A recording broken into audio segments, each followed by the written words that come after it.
In this video we will show you how to apply marmorino Venetian stucco. When we talk about Venetian stucco, we refer to a lime plaster that has a very glossy finish, similar to the look of marble. And what is it that has changed in stucco so that we bring it to our DIY channel? Nowadays, the stucco is not necessarily made with lime. We are changing lime for resins that make it much more workable. This change makes using a trowel much simpler and you will be able to use it without being an expert. The second advantage of changing lime for modern resins is that it also allows us to make brighter mixtures of paints and that can have much more modern finishes. In this way, we can consider a Venetian plaster both in a classic concept as in a modern concept. Here we will show you how to make it, as in a modern concept using different colors. This is the big news. To apply the Venetian plaster we will use a marmorino or stucco trowel.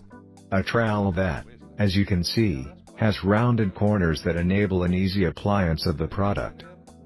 We need to give a primer beforehand. We've already done it. We have used a primer for porous walls. When applying it, use as a primer, for example, 1 part of latex to 6 of water, and with this you cover the surface completely.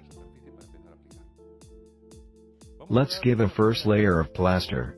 We will do it with a classic color like this Palladio, ochre, to train with the most classic finishes. As you can see, it has a very suitable texture to spread it with a trowel. Do not overload the trowel, especially at first, to avoid having an excess of paint that is more difficult to extend.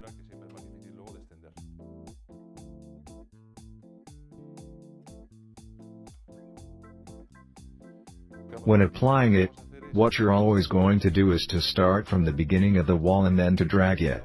Note that it is important that the position in which we have the trowel lets us drag the product and apply some pressure so that it tightens.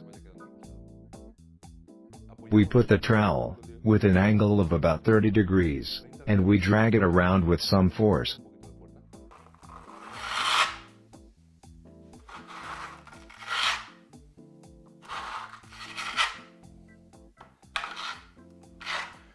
As you can see, if I put the trowel very open, what it does is take paint off.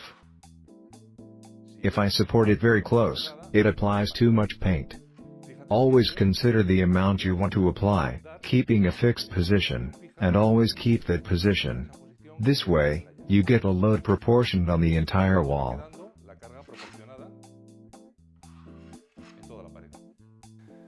Always try to lengthen the strokes to finish the movement well, so that it is evenly distributed.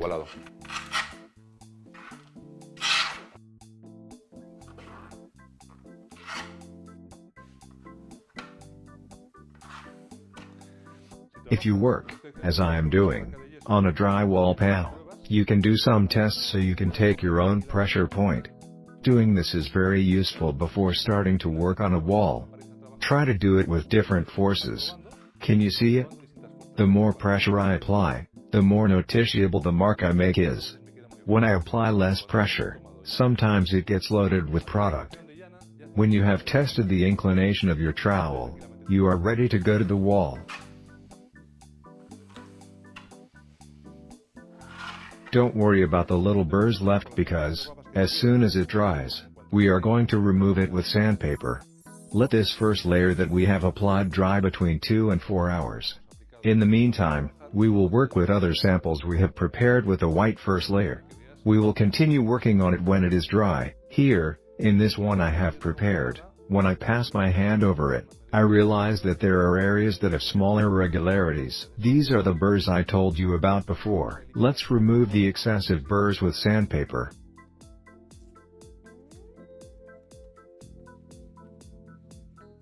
In this case we will use a sanding glove like this with a disc. When working on very large surfaces, what you can also use is a wall sanders machine.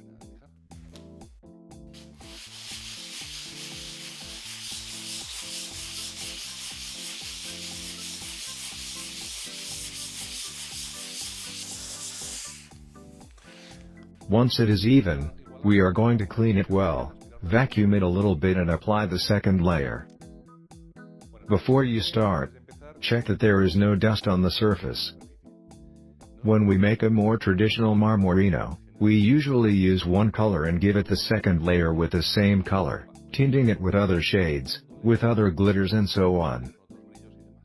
In this case, we're going to use a white background and on top we're going to create, with white and some black, a different second layer of finish. Let your imagination run wild. Choose the colors and see how it looks. That's what we're going to do.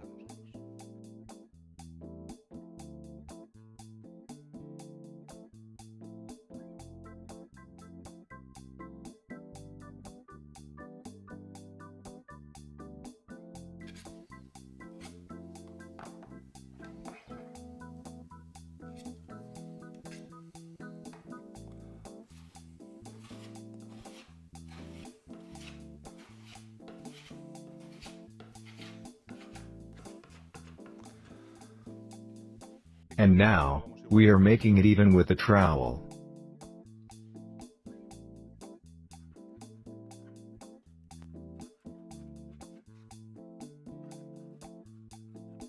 In the previous plaster we worked with gray, making nuances that range from black to white so that, in this way, it has a lot of volume and a lot of movement. Now we're going to work in a slightly more formal way, with two bright colors like this red and this salmon, to make strips.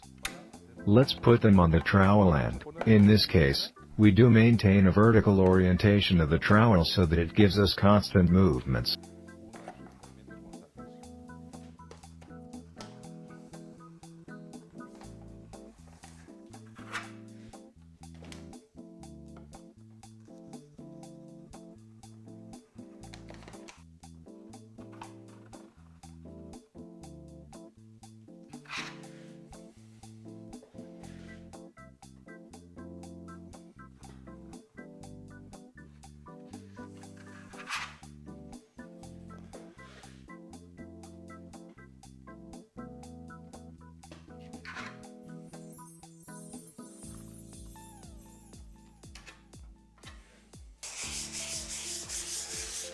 We are almost finished sanding the first test that we did with yellow to apply the second nuance layer. Now, look at what I was telling you about irregularities that you can leave when you apply the first layer. Indeed, when you sand them, there are small marks left not by touch, but by sight. Well, like I told you, don't bother because they will be impregnated with the second layer and look even prettier, with more effects. To apply the second layer, as we also want to make a small movement, nuanced on the paint, we will use a small spatula. Let's do it with a single color.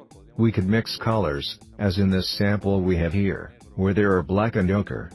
But in this case we will only nuance with ochre. You'll see later, when we burnished it, how nuances come out in depth and the painting comes out. We are going to load the spatula very little because it's about making little nuances.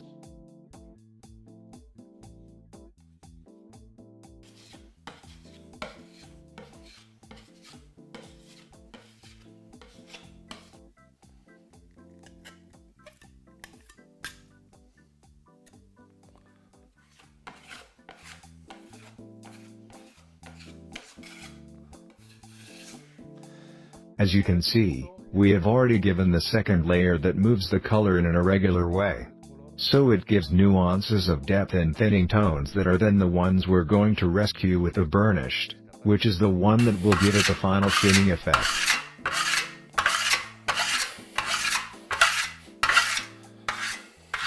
If you do not want to burnish with a trowel, you can also use sandpaper, but it must always be very fine.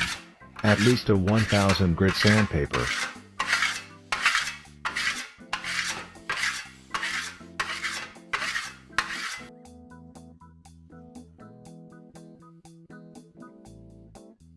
Well, with this we would have the most traditional version of stucco that we do using only the ochre. As you can see, when you tint it with more layers of paint and then polish it, the marble finish appears in the background. In addition, with this final bright color that appears with the burnished, much more.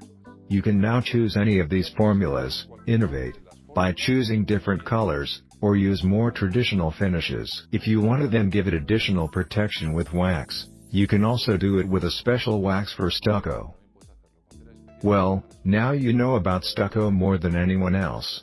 As always, thank you for your like, thanks for subscribing to our channel and share this video with your friends.